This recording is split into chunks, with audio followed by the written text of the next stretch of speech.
Hi, magandang araw po sa inyo lahat. My name is Jules from the Transformation Team, and our lesson for today is from the same series of Life Detox. So, ang pag-uusapan ho natin sa araw na ito ay about anxiety. So, overcoming anxiety. So, this is from the Life Detox series or overcoming toxic realities. So, kapag sinabi pong anxiety, ano po ba yung pumapasok sa isipan po natin? So, tignan ho natin ano pong ibig sabihin ng anxiety. What is anxiety?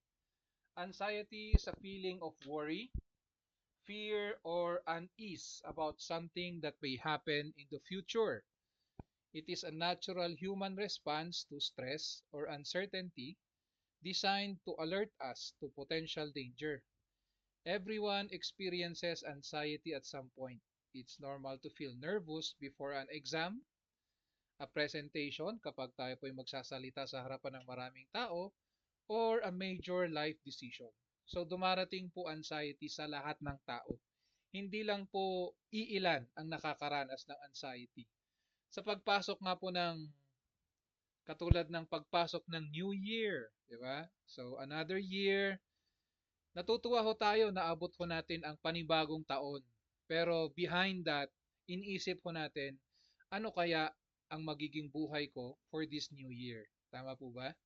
So, however, sabi niya dito, when anxiety becomes constant, overwhelming, or uncontrollable, it can start to affect our daily life, relationships, and health. Kapag sobra na po yung worry natin, sobra na po yung fear natin, sobra na po yung hindi tayo komportable. So eto na dito na po nagiging problema ang anxiety. Yung maliit lang na nakikita natin na yan, kapag hindi na ho natin siya makontrol, magiging problema na po siya. It's one of the emotional na problems that can affect our daily lives. So often, sabi niya dito, it involves racing thoughts, kung ano-anong iniisip ko natin. Ang dami-daming pumapasok sa isipan ho natin. Buti sana kung positive, kaso negative ang pumapasok sa isipan ho natin. Nagkakaroon na ho tayo ng tension in the body. Bumibigat yung shoulders po natin. Stress, difficulty sleeping, and sense of dread or fear that seems larger than the situation itself. Minsan, takot na takot ho tayo sa anong pwedeng mangyari. Minsan dahil ito sa kapapanood din ho natin, di ho ba, ng mga drama, kapapanood ho natin ng kung ano-ano sa telebisyon. Ngayon, naa-adapt na po ng katawan ho natin.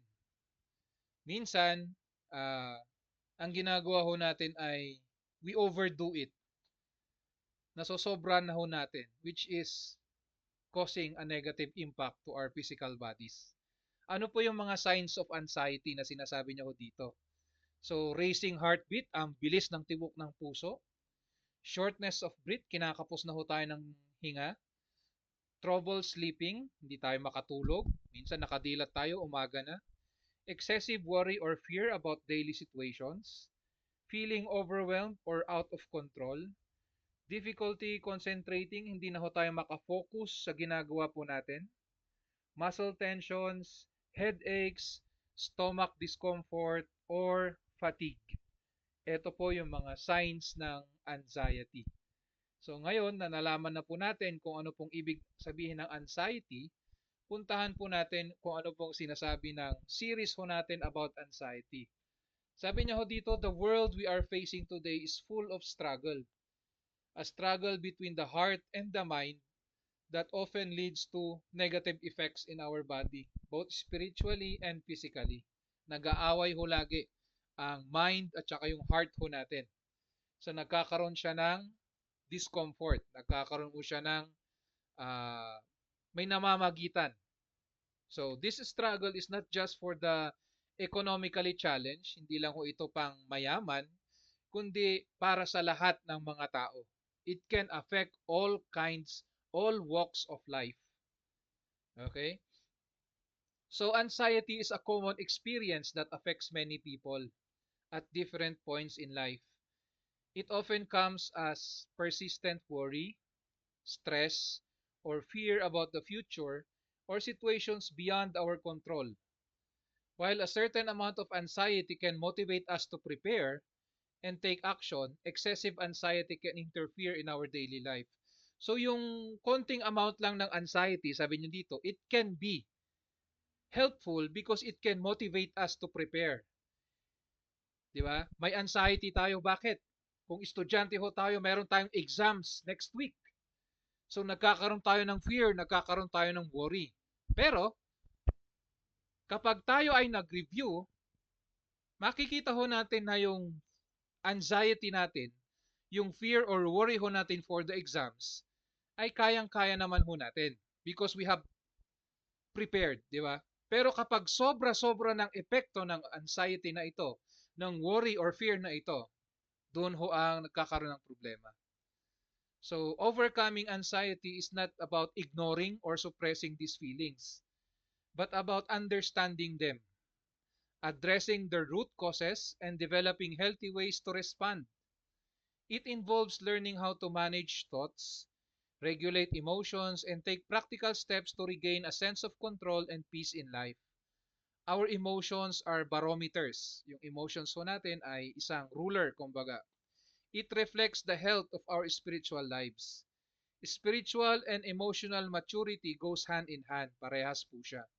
Kapag apektado ho tayong emotions, apektado rin po yung spiritual lives natin. If emotionally and spiritually matured, our decisions will be based on what is right and not based just on our feelings. So kapag maayos tayo emotionally, kapag maayos tayo spiritually, magiging maganda po yung sense of decision making po natin. Hindi lang ho siya dahil trip mo lang, hindi lang ho siya dahil happy ako na ganito ang decision ko, kundi napag-isipan ho natin ng mabuti. So kaya kinakailangan talaga na we need to overcome anxiety. Okay po? So for our scripture reading for this lesson, makikita ho natin yung scripture reading in the book of Matthew chapter 6 verses 25 to 30. Ang sabi niya ho dito, "Therefore I tell you, do not worry about your life, what you will eat or drink, or about your body, what you will wear. Is not life more than food, and the body more than clothes? Look at the birds of the air. They do not sow or reap or store away in barns, and yet your heavenly Father feeds them. Are you not much more valuable than they? Can any one of you by worrying add a single hour to your life? And why do you worry about clothes? See how the flowers of the field grow. They do not labor or spin. Yet I tell you that not even Solomon in all his splendor was dressed like one of these. If that is how God clothes the grass of the field, which is here today and tomorrow is thrown into the fire, will He not much more clothe you, you of little faith?" Okay? So, sinasabi nga po ng Bible sa atin na during those times, mayroon din hong mga tao na very anxious sa kung anong pwedeng mangyari sa kanila. They fear, they worry in life. Kaya ito po yung sinasabi ho ng Biblia, during their time. Which is, kung titignan ho natin, it is applicable to our time today. It assures us, do not worry. Diba? O you of little faith, sabi niya ho dito, are you not much more valuable? Diba? So this is a promise that God has made for us, His children. So as we go deeper dito sa scripture ho natin, let us move forward to our lesson for today. The lesson, sabi niya dito, if we are experiencing anxiety, worry, or fear, sabi niya dito, we need to identify the root. Saan po ba nagmumula yung fear po natin, yung worry po natin? Hindi naman ho siya basta-basta bumagsak na lang, di ba? Merong dahilan bakit nagkakaroon tayo ng anxiety. Merong dahilan bakit tayo nagkakaroon ng fear or worry. Again, ang sabi ho ng Biblia sa Psalm 42 verse 5 to 6, "Why, my soul, are you downcast? Why so disturbed within me? Put your hope in God, for I will yet praise Him, my Savior and my God. My soul is downcast within me. Therefore I will remember you from the land of the Jordan, the heights of Hermon from Mount Mizar." Tignan ho natin ang sinasabi ho niya. Kinakausap niya ho yung sarili ho niya, 'di ba? ini-encourage niya by reading the Word of God. Sometimes, kapag binabasa ho natin yung salita ho ng Diyos, nangungusap po ang Diyos sa atin. I mean, hindi, it's not just sometimes. Nangungusap po lagi ang salita ng Diyos sa bawat isa sa atin. It is a time where the Word of God will encourage you. Sabi niya dito, bakit ka nalulungkot? Why are you so disturbed? Anong next dito? Sabi niya, put your hope in God. So, identifying the root. Ano po ba yung root? Saan po ba nag-uugat yung fear po natin? Saan po nag-uugat yung worry ho natin? Up to the point na nagiging anxious na ho tayo.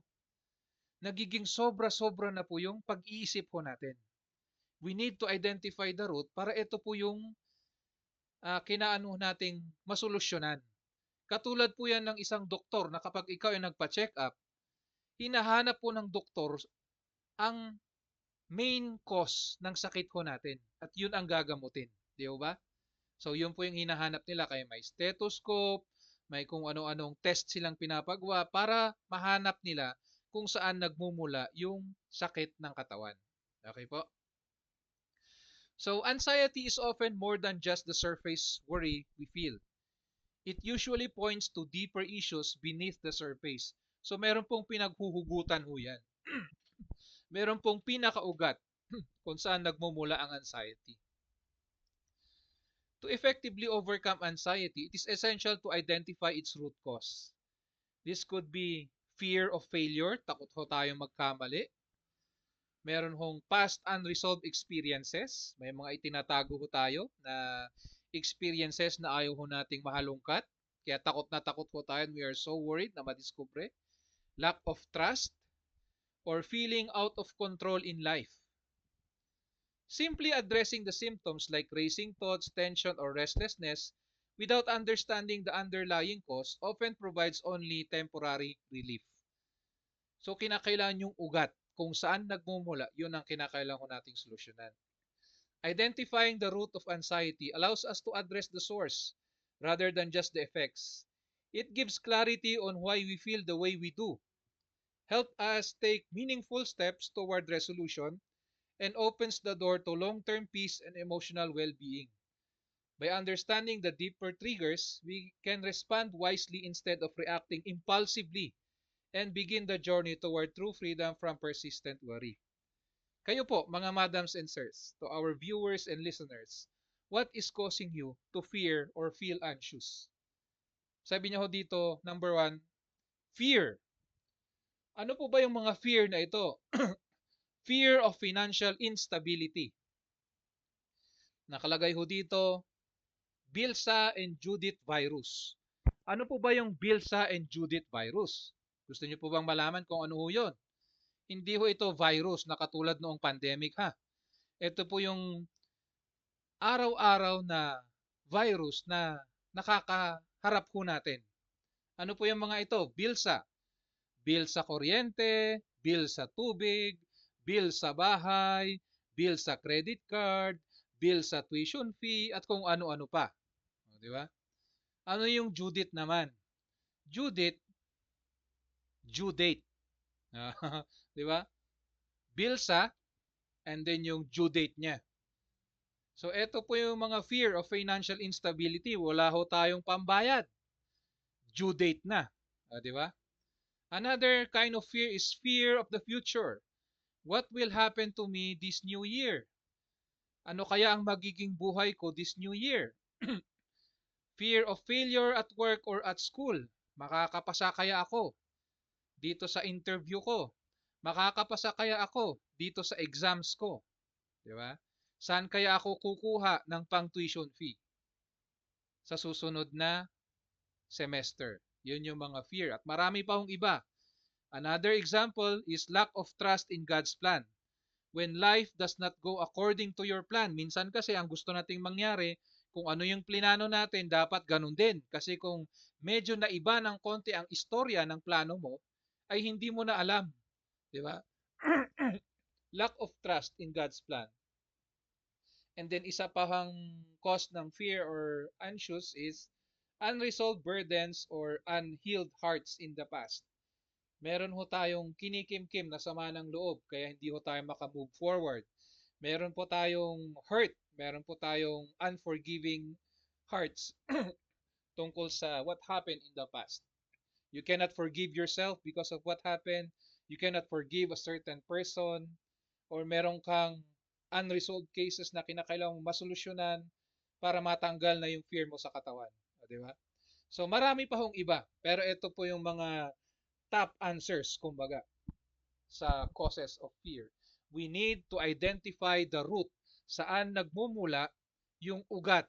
Bakit tayo masyadong nagwo-worry? Bakit tayo masyadong takot na takot? The root cause is to be answered by the question, why? Bakit? Why? Saan nagmumula ito? Okay? Many times we deal with problems superficially. We think the problem is about others. But actually, the problem is how are we going to face this? Finding the root cause of our problems. Okay po? So identifying the root, number 2 naman po ay recalibrate. Renewing your mind to overcome anxiety. Nalaman na ho natin ano po yung ugat, bakit ho tayo nagkakaroon ng sobrang pag-iisip, sobrang worry, sobrang fear. Tignan naman ho natin ngayon. Renew your mind to overcome anxiety. In 2 Corinthians chapter 10 verse 3 to 5, sabi niya dito, we live in this world but we do not fight our battles in the same way the world does. The weapons we use are not humans. Our weapons have power from God and can destroy the enemy's strong places. We destroy people's arguments and we tear down every proud idea that raises itself against the knowledge of God. We also capture every thought and make it up and obey Christ. So many times, we become victims of what the enemy wants us to think. Pinapalabas ng kalaban sa ating isipan na tayo ay mahina. Tayo ay dapat matakot dahil meron ho tayong unresolved things in the past. Di ba? Anxiety often grows when our thoughts are dominated by fear, doubt, or worst case scenarios. It is mind over matter. Kinakailangan ho nating isipin na ito ho ay panlilin lang ng kaaway para hindi na ho tayo magpatuloy sa ating pang-araw-araw na pamumuhay. We cannot overcome our anxieties unless we recalibrate our thinking. We must intentionally replace anxious thoughts with God's truth. Yung mga negative thoughts na pumapasok sa isipan ho natin kapag meron ho tayong problema, yung mga negative thinking, kinakailangan ho nating alisin ho yung mga yan at palitan ho natin kung ano po yung sinasabi ng Diyos.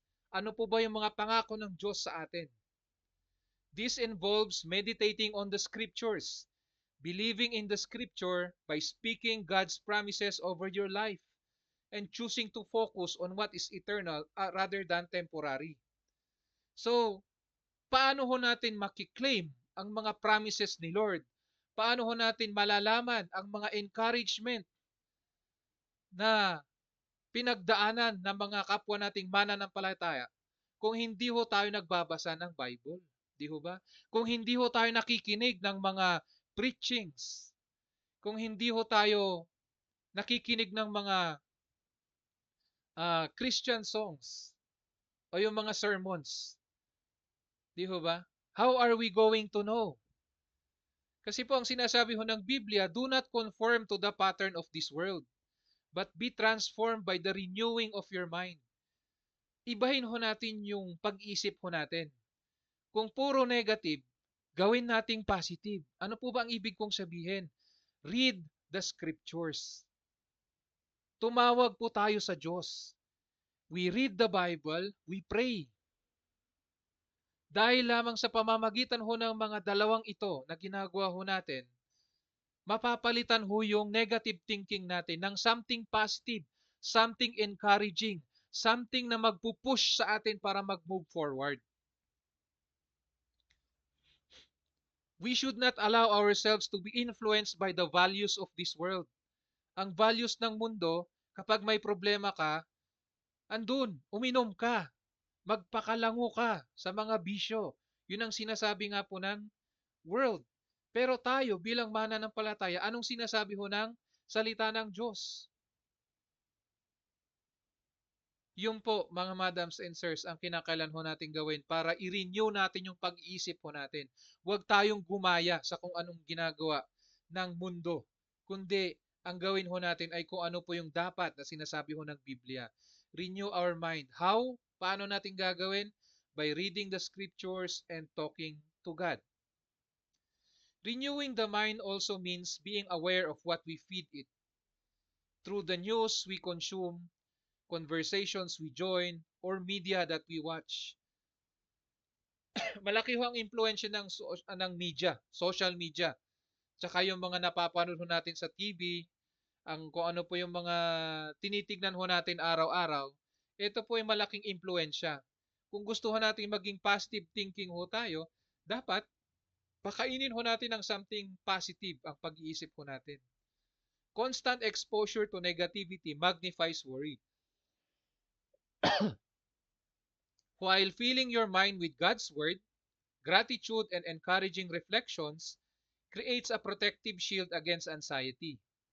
Practical steps include starting the day with prayer. Paggising ho natin sa umaga, mag-pray po tayo, Lord, samahan niyo po ako sa araw na ito.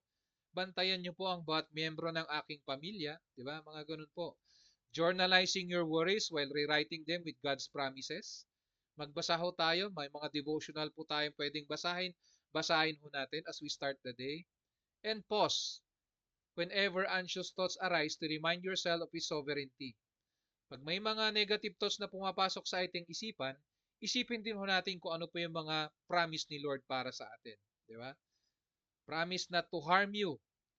Promise to give you hope in the future. Yun po yung promise ng Diyos sa atin. If we meditate upon His words.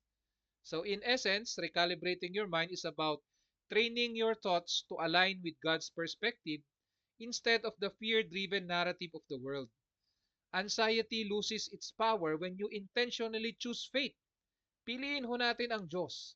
Maski na negative ang papasok sa isipan ho natin, piliin pa rin natin intentionally, piliin ho natin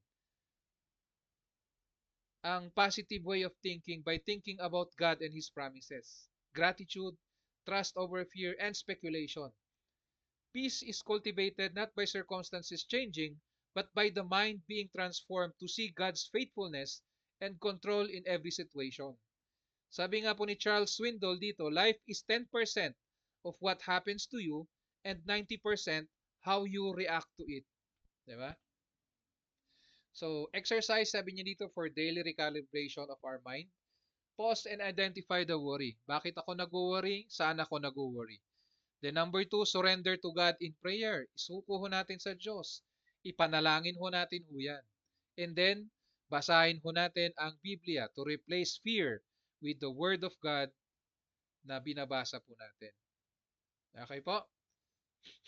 And next, sabi niya dito, after identifying the roots, after recalibrating our mind, sabi niya number 3, recognize God.